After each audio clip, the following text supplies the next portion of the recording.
जय श्री कृष्णा, राधे राधे, हरि बोल। आइए शुरू करते हैं श्रीमद् भागवत गीता के 16वें अध्याय का महात्म्य। गणपति भगवान को याद करते हैं, गुरुदेव को प्रणाम करते हैं और शुरू करते हैं। श्री महादेव जी कहते हैं, पार्वती अब मैं गीता के 16वें अध्याय का महात्म्य बताऊंगा, सुनो। गुजरात में सौराष्ट्र नामक एक नगर है। वहाँ खंडक बाहु नाम के राजा राज्य करते थे, जो दूसरे इंद्र के समान प्रतापी थे। उनके एक हाथी था जो मद बहाया करता और सदा मद से उन्मत्त रहता था। उस हाथी का नाम अरमिद मर्दन था। एक दिन रात में वह हठात सांकलों और लोहे के खंभों को तोड़ तोड़कर बाहर निकल गया। हाथीवान उसके दोनों ओर अंकुश लेकर डरा रहे थे, किंतु क्रोधवश उन सबकी अवहेलना करके उसने अपने रहने के स्थान हाथी सारस को ढा दिया। उस पर चारों ओर से भालों की मार पड़ती थी, फिर भी हाथीवान ही डरे हुए थे। हाथी को तनिक भी भय नहीं होता था। इस कौतूहलपूर्ण घटनाओं को सुनकर राजा स्वयं हाथियों को मनाने की कला में निपुण राजकुमारों के साथ वहां आए। आकर उन्होंने उस बलवान दैत्य हाथी को देखा। नगर के निवासी अन्य काम धंधों की चिंता छोड़ अपने बालकों को भय से बचाते हुए बहुत दूर तक खड़े होकर महा भयंकर गजराज को देखते रहे। इसी समय कोई ब्राह्मण तालाब से नहाकर उसी मार्ग से लौटे। वे गीता के 16वें अध्याय के अभ्यम आदि कुछ श्लोकों का जप कर रहे थे। पूर्ववासियों और पिलवानों के महावतों ने उन्हें बहुत मना किया, किंतु उन्होंने किसी की न मानी।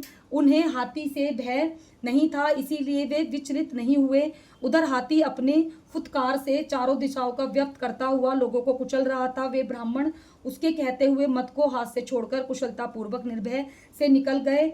उससे वहां राजा को देखने वाले पूर्ववासियों ने मन में इतना विषम हुआ कि उसका वर्णन भी नहीं किया जा सकता। राजा के कमल नेत्र चकित हो उठे। उन्होंने ब्राह्मण को बुलाकर सावरी से उत्तर उन्हें प्रणाम किया और पूछा, ब्राह्मण आज आपने यह महान अलौकिक कार्य किया है, क्योंकि इस काल में समान भयंकर गजराज के सामने आप सकुशल लौट आए। प्रभु, आप किस देवता का पूजन करते हैं, किस मंत्र का जाप करते हैं, सो बताइए। आपने कौन सी सिद्धि प्राप्त की है? ब्राह्मण ने कहा, राजन, मैं प्रतिदिन गीता के 16वें अध्याय के कुछ श्लोकों का जाप करता हूँ, इसी से ये सारी सिद्धियां प्राप्त हुई हैं। श्री महादेव जी कहते हैं, तब हाथी का कौतूकल देखने की इच्छा छोड़कर राजा ब्राह्मण देवताओं के साथ ले अपने महल में आए। वहां शुभ मुहूर्त देखकर 1 लाख स्वर्ण मुद्राओं की दक्षिणा दे उन्होंने ब्राह्मण को संतुष्ट किया और उनसे गीता के मंत्र की दीक्षा ली। गीता के 16वें अध्याय के अभ्यम आदि कुछ श्लोकों का अभ्यास कर लेने के बाद उनके मन में हाथी को छोड़कर उसके कौतूल देखने की इच्छा जागृत हुई। फिर तो एक दिन सैनिकों के साथ बाहर निकलकर राजा ने हाथीवान से उसी मत गजराज का बंधन खुलवाया। वे निर्भय हो चुके थे।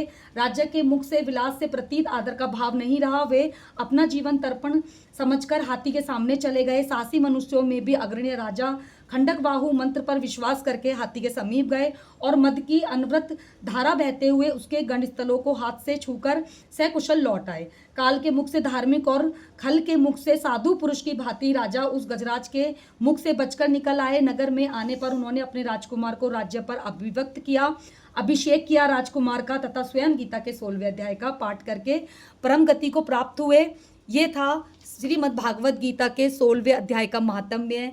जय श्री कृष्णा, राधे राधे, हरि बोल।